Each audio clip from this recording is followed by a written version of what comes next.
Former son-in-law, Gramps corrected, was most likely vaporized in the explosion, or he ran off, in which case, he didn't run off, I shouted. We need to know where he is, the inspector continued, and the only witnesses, your grandchildren, refused to tell me the truth. We did tell you the truth, Carter said. Dad isn't dead. He sank through the floor. Inspector Williams glanced at Gramps as if to say, There, you see? Then he turned to Carter. Young man, your father has committed a criminal act. He's left you behind to deal with the consequences. That's not true, I snapped, my voice trembling with rage. I couldn't believe Dad would intentionally leave us at the mercy of police. Of course, but the idea of him abandoning me, well, as I might have mentioned, that's a bit of a sore point. Dear, please, Gran told me, the inspector is only doing his job. Badly, I said. Let's all have some tea, Gran suggested. No, Carter and I yelled at once, which made me feel bad for Gran, as she practically wilted into the sofa. We can charge you, the inspector warned, turning on me. We can, and we will. He froze. Then he blinked several times as if he'd forgotten what he was doing. Gramps frowned. Inspector? Yes? Chief Inspector Williams murmured dreamily. He reached in his pocket and took out a little blue booklet, an American passport. He threw it in Carter's lap. You're being deported, the inspector announced. You're to leave the country within 24 hours. If we need to question you further, you'll be contacted through the FBI. Carter's mouth fell open. He looked at me, and I knew I wasn't imagining how odd this was. The inspector had completely changed direction. He'd been about to arrest us. I was sure of it, and then, out of the blue, he was deporting Carter. Even the other police officers looked confused. Sir, the policewoman asked, are you sure? Quiet, Linley. The two of you may go. The cops hesitated until Williams made a shooing motion with his hand. Then they left, closing the door behind them. Hold on, Carter said. My father's disappeared, and you want me to leave the country? Your father is either dead or a fugitive, son, the inspector said. Deportation is the kindest option. It's already been arranged. With whom? Gramps demanded. Who authorized this? With... The inspector got that funny blank look again. With the proper authorities. Believe me, it's better than prison. Carter looked too devastated to speak, but before I could feel sorry for him, Inspector Williams turned to me. You too, miss? He might as well have hit me with a sledgehammer. You're deporting me? I asked. I live here. You're an American citizen, and under the circumstances, it's best for you to return home. I just stared at him. I couldn't remember any home except this flat. My mates at school, my room, everything I knew was here. Where am I supposed to go? Inspector, Gran said, her voice trembling. This isn't fair. I can't believe... I'll give you some time to say goodbye, the inspector interrupted. Then he frowned as if baffled by his own actions. I must be going. This made no sense, and the inspector seemed to realize it, but he walked to the front door anyway. When he opened it, I almost jumped out of my chair because the man in black, Amos, was standing there. He'd lost his trench coat and hat somewhere, but was still wearing the same pinstripe suit and round glasses. His braided hair glittered with gold beads.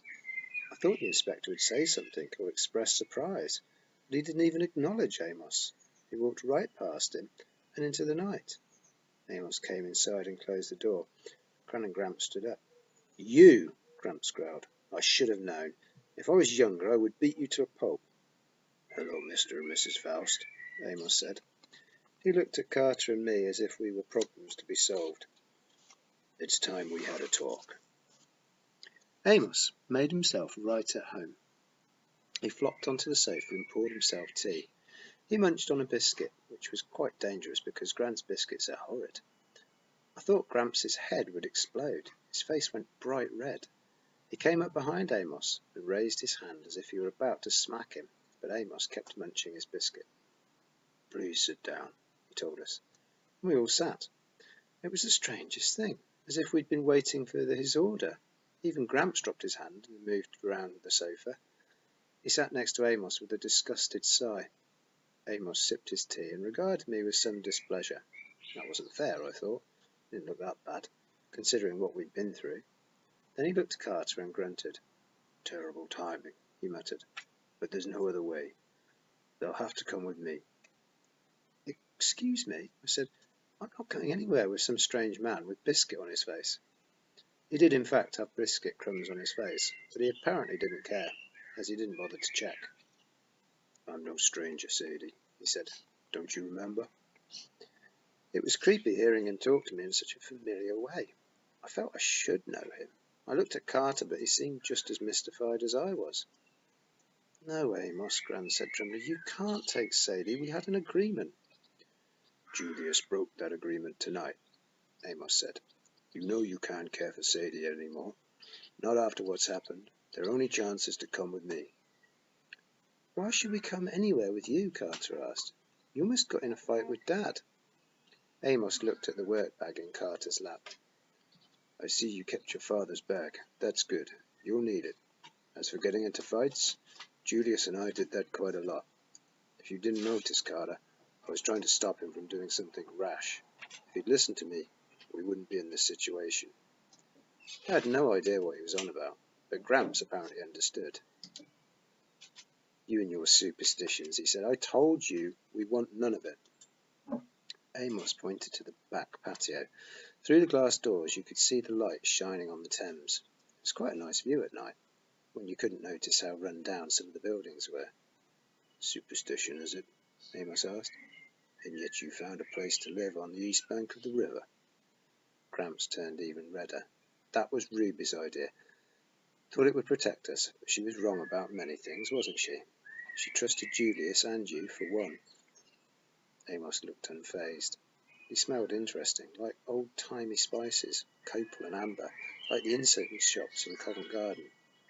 He finished his tea and looked straight at Gran. Mrs. Faust, you know what's begun. The police are the least of your worries. Gran swallowed. You changed that inspector's mind. You made him deport Sadie. It was that or see the children arrested, Amos said. Hang on, I said. You changed Inspector Williams's mind. How? Amos shrugged. It's not permanent. In fact, we should get to New York in the next hour or so, before Inspector Williams begins to wonder why he let you go. Carter laughed incredulously. You can't get to New York from London in an hour, not even the fastest plane. No, Amos agreed. Not a plane. He turned back to Gran, as if everything had been settled. Mrs. Faust, Carter and Sadie have only one safe option. You know that. They'll come to the mansion in Brooklyn. I can protect them there. You've got a mansion, Carter said. In Brooklyn? Amos gave him an amused smile. The family mansion. You'll be safe there. But our Dad is beyond your help for now, Amos said sadly. I'm sorry, Carter. I'll explain later, but Julius would want you to be safe. For that, we must move quickly. I'm afraid I'm all you've got. That was a bit harsh, I thought. Carter glanced at Gran and Gramps, then he nodded glumly. He knew that they didn't want him around. He'd always reminded them of our Dad, and yes, it was a stupid reason not to take in your grandson, but there you are. Well, Carter can do what he wants, I said, but I live here, and I'm not going off with some stranger, am I? I looked at Gran for support, but she was staring at the lace doilies on the table, as if they were suddenly quite interesting. Gramps, surely. But he wouldn't meet my eyes either. He turned to Amos. You can get them out of the country.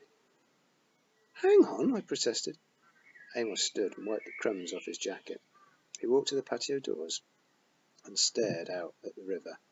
The police will be back soon. Tell them anything you like. They won't find us. You're going to kidnap us? I asked, stunned.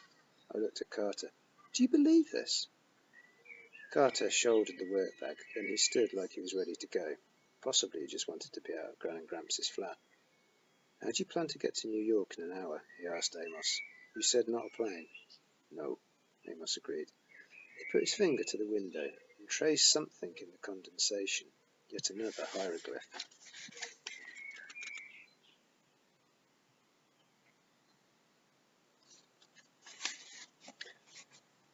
A boat, I said. then realised I'd translated aloud, which I wasn't supposed to be able to do. Amos peered at me over the top of his round glasses. "Oh, did you—" "I mean, that last bit looks like a boat," I blurted out. "But that can't be what you mean. That's ridiculous." "Look!" Carter cried. I pressed in next to him at the patio doors. Down at the quayside, a boat was docked, but not a regular boat, mind you. It was an Egyptian reed boat with 2 torches burning in the front and a big rudder in the back. A figure in a black trench coat and hat, possibly Amos's, stood at the tiller. I'll admit for once I was at a loss for words.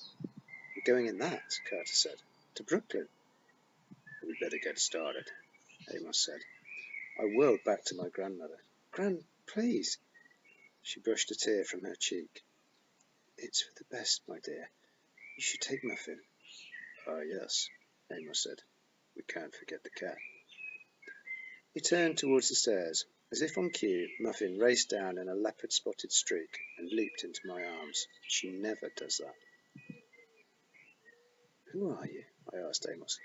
It was clear I was running out of options, but I at least wanted answers. You can't just go off with some stranger. "I'm not a stranger," Amos smiled at me. "I'm family." And suddenly I remembered his face smiling down at me, saying, "Happy birthday, Sadie." A memory so distant I'd almost forgotten. "Uncle Amos?" I asked hazily. "That's right, Sadie," he said. "I'm Julius's brother. Now, come along. We have a long way to go."